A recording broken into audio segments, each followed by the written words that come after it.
আচ্ছা আসো এবার তাহলে আমরা এটাতে কি করবো, এটা তো পারবা, এটাতে তো ঝামেলা নেই।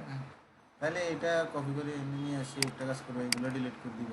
আর ডাইমেনশনগুলো এখন রাখার দরকার নাই, সব ডাইমেনশন আমি ডিলিট করে দিতেছি। কীভাবে? ওই লেয়ার আইসোলেট সিস্টেম, বুঝো নাই?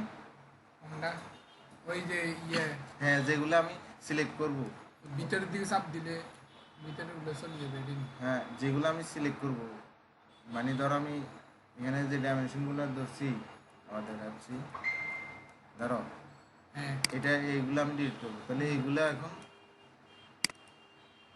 এখন থাকবে, বাকিগুলা এই যে লেয়ার আইসোলেট এটা তো করতে হয় এখন। ওই যে কর্নারে যে হ্যাঁ আছে আমার এনে। হ্যাঁ হ্যাঁ, এখন এগুলা ছাড়া বাকিগুলা হাইড, যেমন এগুলো ধরতে পারতেছি না, ধরলেও লাভ হচ্ছে, ডিলিট হচ্ছে না।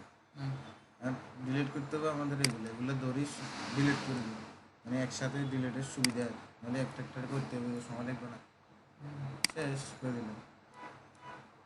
এটা করার পরে হ্যাঁ, এটা বুঝছো না? এরপর আমরা এখানে কি বসাবো? কলাম। ওই কলামটা বসানো আছে, ফুটিং বসাবো। ফুটিং ধরো লোড ক্যাপাসিটি অনুযায়ী মাটির কন্ডিশনের উপর লোড নির্ভর করে, ওই লোডের উপর নির্ভর করে এবার ফুটিংয়ের সাইজ, ঠিক আছে? মাটি যত লুজ ফুটিং সাইজ তত বড়, ঠিক আছে?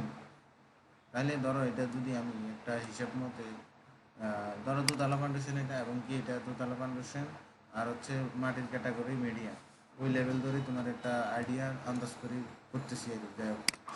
তাহলে এটাতে আমার কর্নারগুলো, হ্যাঁ কর্নারের ফুটিংগুলো হবে কত কত, 4.5 4.5 4.5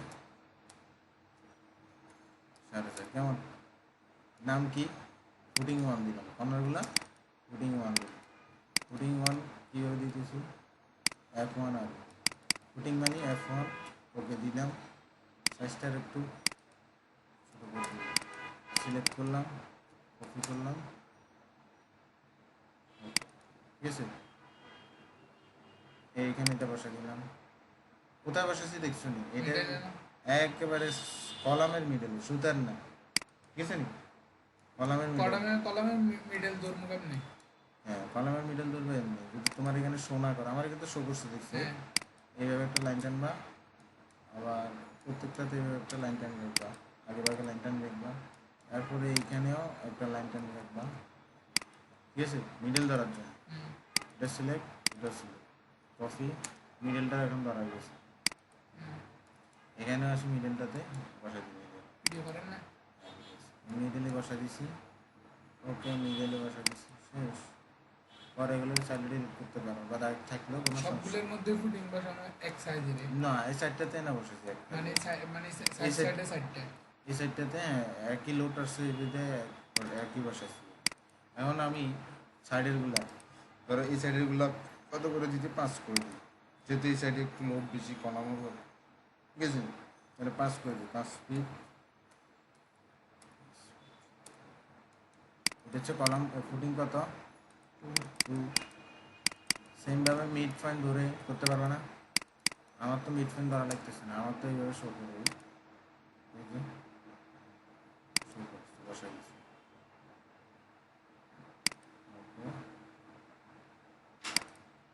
তোমার বাড়িতে মনে হয় স্ট্রাকচার ডিজাইন পারে না, লোড ক্যালকুলেশন তো পারে না? আরে করে? হুম কী করে? করে তো ভাইয়া বেশি ধরুন পরিষেবা একটা কাজ করে লোড ক্যালকুলেশন বিষয় আরেকটা, ডিজাইন করা আরেকটা। এগুলো না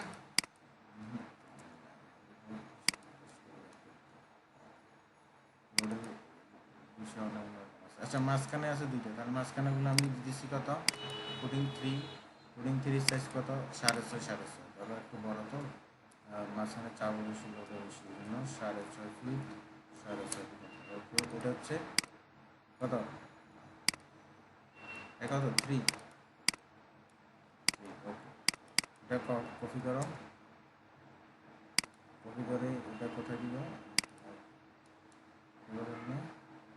শেষ, ফুডিং বসানো শেষ। আর এই সামনে পোস্টের জন্যটা একটু লোড কম, ফুডিংয়ের সাইজও ছোটো, 4 দিন 4 ফিট কমা। মিডিয়াম হইলে কি এর ফুটিং এর সাইজ সেম সব কিছুতে? মিডিয়াম বলতে মানে এখানে মাটির ক্ষমতা আর কি না, এটা তো মিডিয়াম হয়েছে, ঠিক আছে, ভালো কথা, কিন্তু যদি স্পেন বড় হয়, তোমার এরিয়াটা যদি বড় হয়, মানে একটা কলাম থেকে একটা কলাম দূরত্ব হলে ফুটিংয়ের দূরত্ব বাড়ে যাবে, আবার কত তালা হচ্ছে ওইটার উপর নির্ভর করে আরও বাড়বে। এটা হচ্ছে অনির্দিষ্ট, তোমার এটা কোনো নির্দিষ্ট না, এটা লোড হিসেব করেই বেরিয়ে। লোড হিসাব করে কেন? হ্যাঁ, এবার তো লোড হিসেব করে, লোড হিসেব করে কেন বেশি করো, তোমার বাইরে করবে কারণ বললাম তো, সয়েল কন্ডিশনের উপর নির্ভর করে, এবং ফুটিংয়ের কলামের বেসের উপর লাইভ লোড ডেড লোড হিসেব করে তারপরে গিয়ে আদার্স আর অন্যান্য লোড ক্যালকুলেশন করে লোড ক্যালকুলেশন এটা শিখে যান কি শিখেবে। মানে আর কি হারেনি, আয় হারান না পারি না তো। ম্যানুয়ালটা অনেক কঠিন, তো ম্যানুয়ালটা তুমি শিখে ফেলবা। আমি এখন শিখতেছি, আমি এখনো পারি না, বুঝছো, শিখতেছি, কথা বুঝছি না আমার। ফুটিং লেআউট এতটুকু করলে তো, করার পরে তোমার কাজ প্রত্যেকটার নাম আছে, ভালো কথা। এবার ডাইমেনশনগুলা সুতা থেকে কোন দিকে কত দেখায়, দেখা যায়। একবার কলামে যতগুলো যেভাবে বের করছো এখানেও সেমভাবে বের করে দেখাইতে হবে প্রত্যেকটাতে, কেমন, প্রত্যেকটাতে বের করে দেখাইতে হবে। কারণ তো পারবা, এই কন্টিনিউ ধরে ধরে আবার টেনে টেনে দিলাম, এতটুকু পারবা, হ্যাঁ, সবগুলোতে করে দিয়ে গেলে পারবা। তাহলে এটা হবে কি, তখন কি ফুটিং লেআউট ফুটিং লেআউট